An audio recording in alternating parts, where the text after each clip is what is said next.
Hello everyone, we are discussing the general aptitude questions that were asked in the GATE 23 examination for mechanical engineering branch.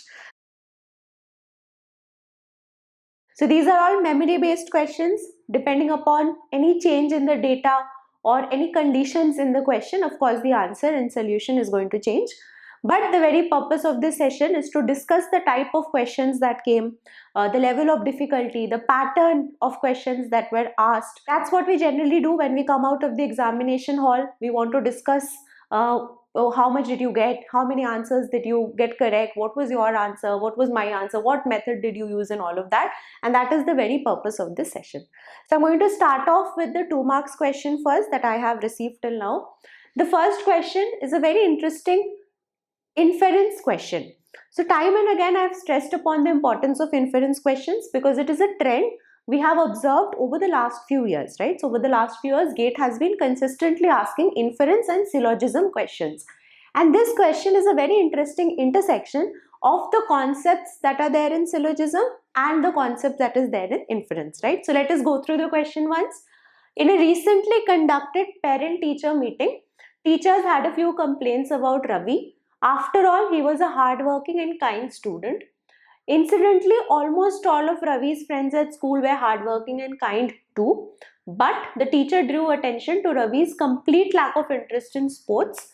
The teacher believed that along with some of his friends who showed similar disinterest in sports, Ravi needed to engage in some sports for his overall development. So we need to find out which of the conclusions can be logically inferred based on what has been given in the passage. So that is how generally questions of logical inference are framed. We have some data and we need to find out which of the conclusions or which of the inference can be logically concluded. The first one says some of Ravi's friends are hardworking and kind. No one who is not a friend of Ravi is hardworking and kind. All of Ravi's friends are hardworking and kind, and none of Ravi's friends are interested in sports, right? So for any inference question, we need to look at what is the data that has been given in the passage. Depending upon the data only, we will be able to find out the conclusion. So first and foremost, we need to note down what data has been given. So let us read the data that has been given. We know that Ravi was a hardworking and kind student. That is the first thing that we know, that Ravi is hardworking and kind.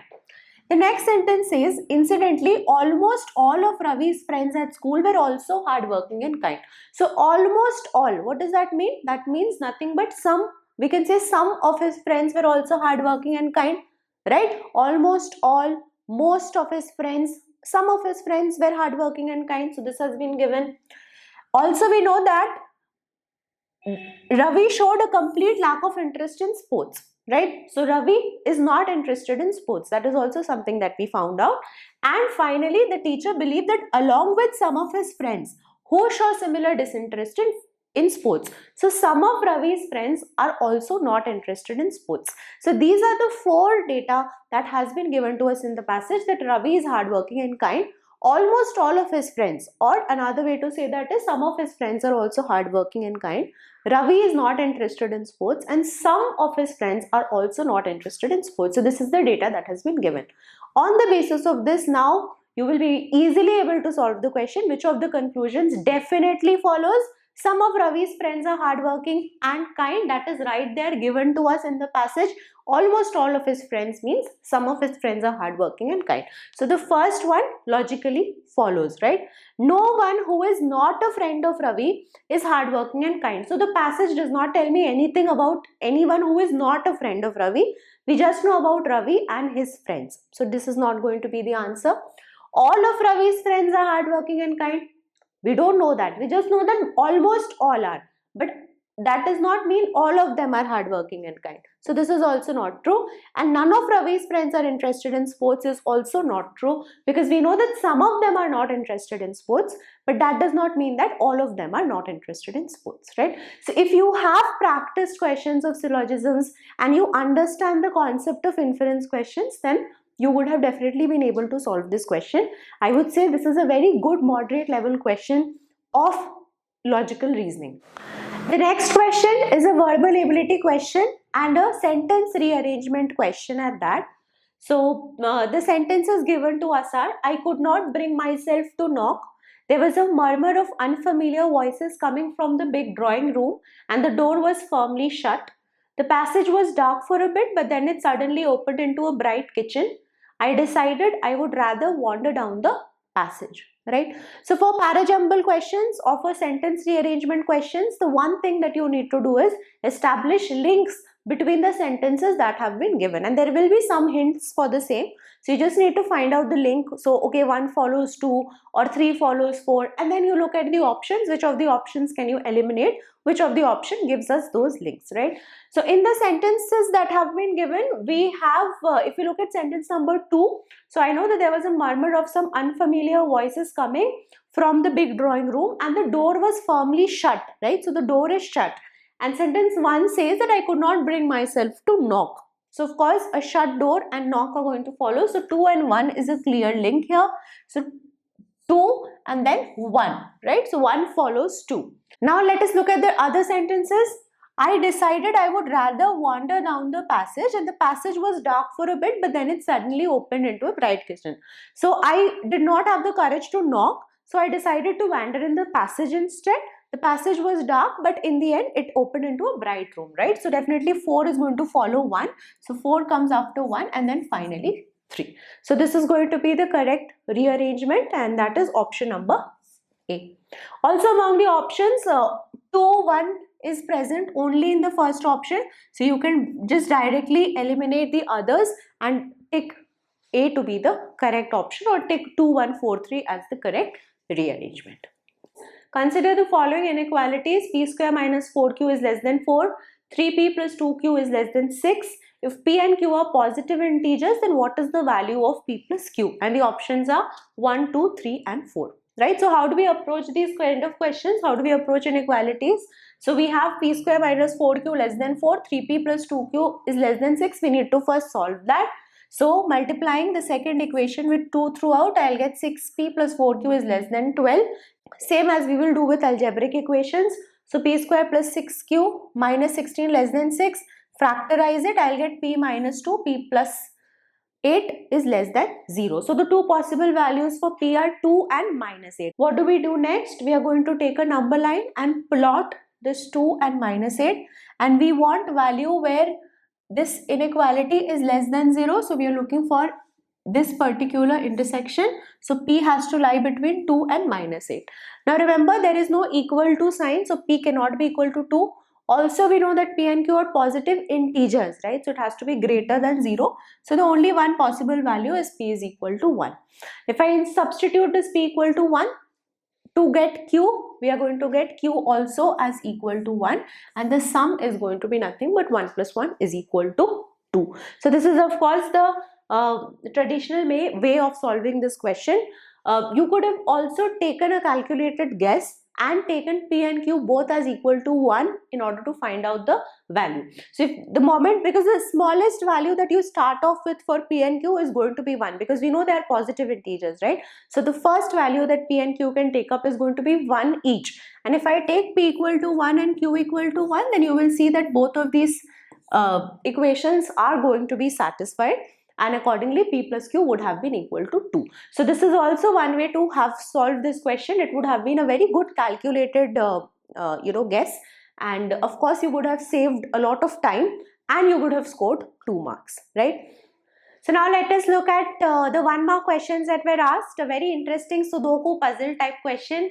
The rules for filling in the 4 symbols are as follows. Every row and every column must contain one of the 4 symbols, and every 2 by 2 square delineated by bold lines must contain each of the 4 symbols, right? So these were the 4 2 by 2 squares that had been given, right? I hope it is clear. So every row and column must also have each of the 4 elements, and this 2 by 2, this 2 by 2, this 2 by 2 and this 2 by 2 must also have one of the 4 symbols. So which symbol is going to come in place of the question mark? So that is the question that has been given. A very interesting question. So let us start off with the third column. Star, square and triangle. So this has to be a circle.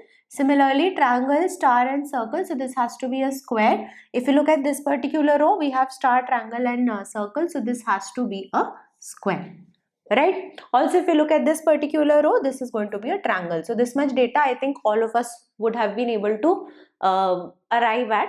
So we are just left with these two boxes and these two boxes, and we know that each of these particular squares, 2 by 2 squares, should also have the symbol each, right? So let's say this already has a rectangle and a star, and this cannot be a triangle and this cannot be a circle. So this has to be the reverse. This has to be a circle and this has to be a triangle, right? As simple as that. So we have circle, triangle and square already. So this has to be a star. So of course the answer is going to be the symbol, the option that contains the symbol star, right? Very interesting, very fun question, I would say. Let's move on to the next one. So this is, I think, the question that is having or generating the most discussion among students. The minute hand and second hand of a clock cross each other how many times in the time frame of 9:15 to 9:45 am, 29, 30, 31 or 15. So we have discussed the reasoning behind such clock questions in detail last year, because last year also a very similar clock question had come. Not the same question, but that also involved second hands, and the reasoning has been explained. I'll link the video in the description box. If you want to understand the reasoning in depth, you should go and watch that video. I'm just going to give you the solution here. So we start off with the speed of the minute hand, which is 6 degrees per minute. Of the second hand is 360 degrees per minute. So the relative speed is 354. That means they are going to cross each other every 60 upon 59 minutes, right? Time frame given to me is 9:15 to 9:45 am, that is 30 minutes. So in this 30 minutes, I am getting a decimal value 29 point something. So I can exclude the last case because I don't know whether 9:45 is included or not, and stick with 29. So I believe the answer should be 29, right? Let me know what is the answer that you selected in the exam in the comment section below. And as I said, I hope we can engage in some healthy discussion regarding the same. The next question, a very simple analogy question. Plant is to seed, so raise is to what, right? So you plant a seed and the seed is going to grow up. So what do you raise? You raise a child, right? You raise a child. It will not be height because you can't raise height.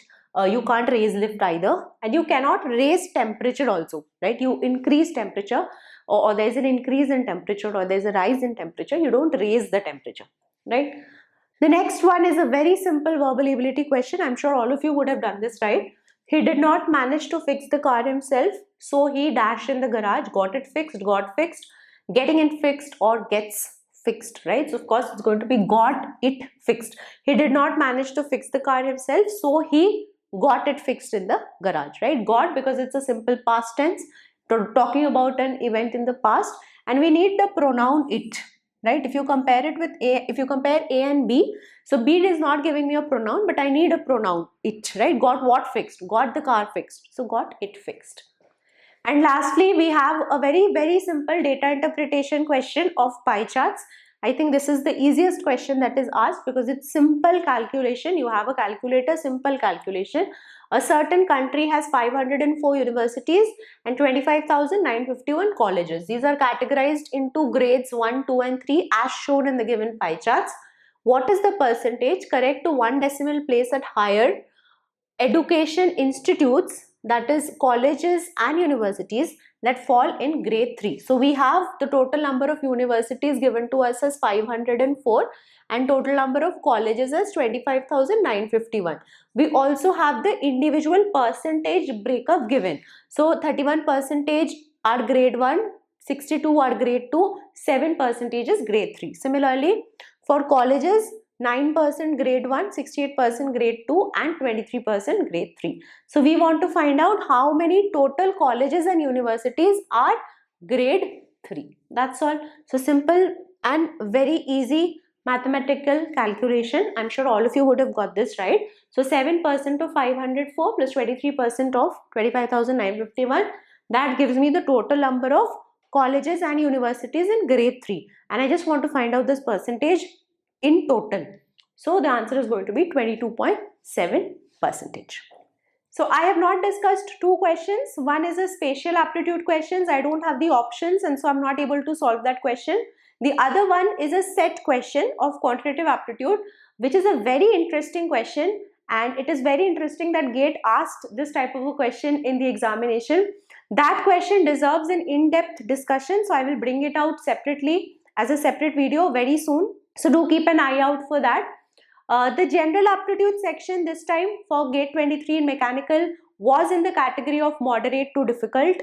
There was a very interesting mix of questions, different types of questions of different topics, and a larger stress on logical reasoning. The questions asked actually test your thinking ability, how you are able to make quick decisions in the examination stress kind of an environment. Of course, we will be having more detailed sessions about the examination very soon. I hope you found the video helpful. Share it with your friends. Subscribe to the channel. I wish you all the best.